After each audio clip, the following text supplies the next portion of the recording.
Salut à tous et bienvenue sur Craps Code. Dans ce nouveau tutoriel, nous allons voir comment initialiser le dépôt de notre projet ici en utilisant l'outil Git qui est un outil de versionning qui nous permettra ici de pouvoir garder les différentes versions de notre code et pouvoir aussi participer à un travail collaboratif.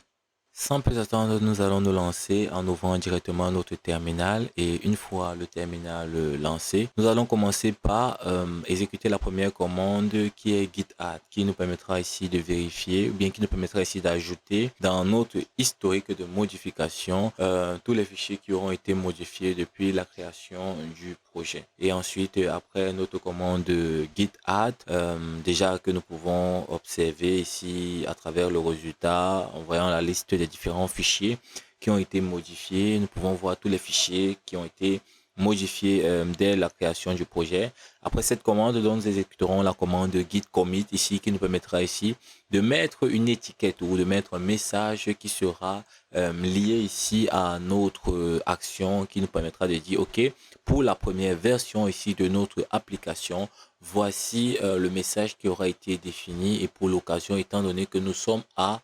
l'initialisation du projet, nous allons parler ici de Project Initialization qui représentera concrètement l'initialisation de notre projet. Une fois que nous aurons aussi terminé avec l'ajout de l'étiquette à travers la commande git push, nous allons passer maintenant à la commande ici qui nous permettra d'envoyer directement sur notre dépôt le code ou bien la première version ou bien l'étiquette que nous avons collée sur la première version à travers la commande git push. Et là, nous pouvons nous rendre compte d'une petite erreur qui s'affiche ici qui nous dit que le dépôt qui a été créé en local n'a pas encore été lié à une version en ligne. Alors, nous allons d'abord arrêter là et passer à la procédure de connexion avec le dépôt en ligne.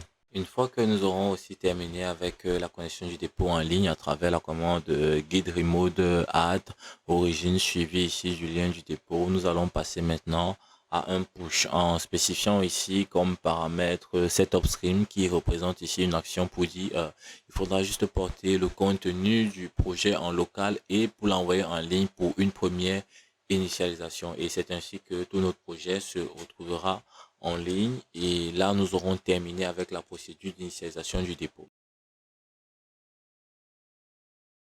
Merci à tous de nous avoir suivis jusqu'au bout. Si vous avez des questions, des préoccupations, n'hésitez pas à les poser en commentaire. N'hésitez pas à partager, à liker. Et aussi, pour plus d'informations à propos de la méthode d'installation de Git, n'hésitez pas à consulter nos anciennes vidéos.